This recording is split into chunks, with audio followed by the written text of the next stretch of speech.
Welcome to Good Enough Lap Guide in the Mazda MX5 at Virginia International Raceway, the North variant, your lap guide to move up through the splits. The purpose of this video is to give you a foundation that you can build your lap off of, and if you can get within 5/10 to 1 second of this time, you should be able to work your way up through the splits. The closer you get to this time, you'll be winning some of those splits. You can get into the top split, and you'll be mid-pack with a chance to podium or win if the leaders crash out.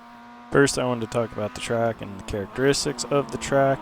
So this track is a very technical track. You need to be pretty accurate with your lines through these corners to really get the fastest lap times. There's not a lot of room for error. Small mistakes will increase your lap time greatly. I kind of feel like it's a culmination of all the other tracks, and now you've learned from all those other tracks. You're getting better with the car control with this car, and this track takes it to the next level. I think there's two main passing opportunities on this track. The first being coming through the 5-6 complex. You get a good run out of there, you'll probably be able to make a pass on the person coming up to turn 7. And then coming out of the last turn, turn 17, focus on getting a good run out of there because you're going to get a nice long run going into turn 1. Everywhere else, you're going to have to wait for them to make mistakes to really take advantage. Next, we'll talk about the car characteristics of the Mazda MX5. So it oversteers on entry and middle. You need to be really careful on the first couple laps. Going into turn 1, going into turn 3, you can spin out pretty easily there. Once your tires get up to temp, which typically takes about a lap, you should be fine. And then because the car does have that oversteer on entry and middle, there's a lot of corners around here where you really want to take advantage of that to get the best line into the corner. So it takes a long time to kind of get the feel of the car, being able to turn in without it spinning out on you and find that fine line between taking advantage of the turn in and not letting it kick out on you and losing control. Then you get to the exit of the corner and you have understeer, so you just want to be really patient with the rotation through the middle of the corner. You want to make sure you have the car pointed in the right direction when you get back on the gas, because if you get on the gas too early, it's just going to push, you're going to go off track, so you're going to have to lift, get back on the gas, and then you're going to lose time because of that. So you just want to be really patient, hit your apex, make sure you got the rotation in the car before you get back on the gas. The weather for this lap was 74 degrees Fahrenheit or 23.3 degrees Celsius. The track temp was 100 degrees Fahrenheit or 37.7 degrees Celsius. The lap time was a 1:35.818. Alright, let's get into the lap.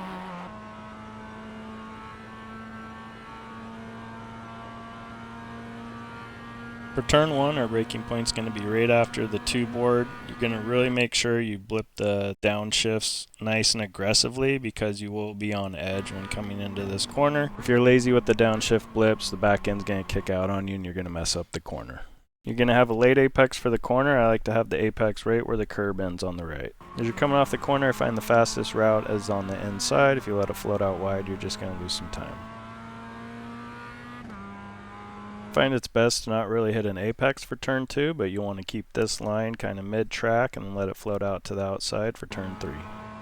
Right here there's a darker patch of asphalt. You can use that for your braking marker for this corner. It'll be a trail braking corner. This is one of those corners you really want to take advantage of the rotation of the car, but it is a fine line by letting the car rotate to letting it oversteer. So you just really have to get used to that initial turn in because it is pretty aggressive. Once you get that muscle memory down, you should be able to get through this corner nicely. As we start our trail braking, this corner really demonstrates how much rotation's in the car. You'll see me straighten out the wheel a couple times and the car actually is still continuing to rotate through the corner. For the apex, it'll be a medium to late apex. That way you can get a good line coming off the corner and be aggressive with the throttle.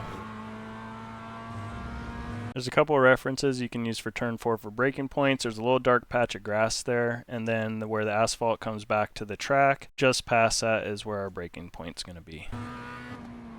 It's really important that you get turn 4 right because you want to be full throttle going through 5 and 6. So in order to do this, we just need to be patient. We need to get that late apex because that'll give us a nice arc going into turn 5.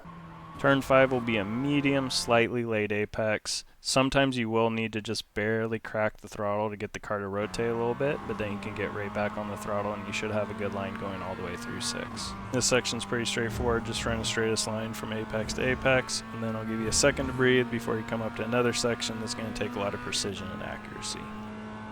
For turn 7, I use the white line and how it arcs into the track. That high point of the arc is where I use for my braking point. I like to keep a narrow line into the corner and then get a late apex towards the top of the hill. As we come over the top of the hill, we don't want to let the car float out too far to the left because then it'll throw off our line through the next corner. This next left-right section is real hard to get right. You almost have to have a perfect line to do it without lifting. It's fine if you don't get it perfect. Just little cracks of the throttle will help transfer the weight to the front tires and get that rotation through the corner that you need. I had to do it this time, but it is possible to go through this section flat out. And then turn 10 will be a late apex.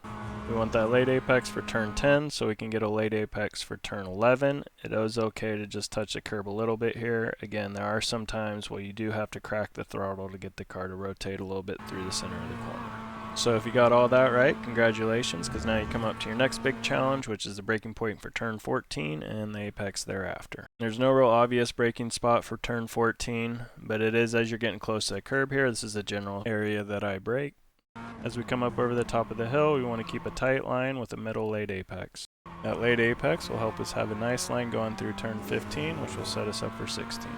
For turn 16, we're going to lift right about here. The whole idea is you don't want to attack 17 too much, and you need to lift so when you go into the bottom of turn 17, the front end doesn't wash out on you too much. I find if you're too aggressive going into 16, your front end's going to wash out. You won't be able to hold a good line through 17.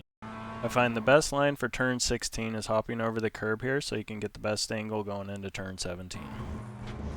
If you did all that right, you should set yourself up for a middle late apex for turn 17. And this is where you need to exercise a lot of patience, wait for the front end to compress, then get on the throttle, because if you get on the throttle too soon, it's just going to push like a dump truck and you won't be able to complete the corner.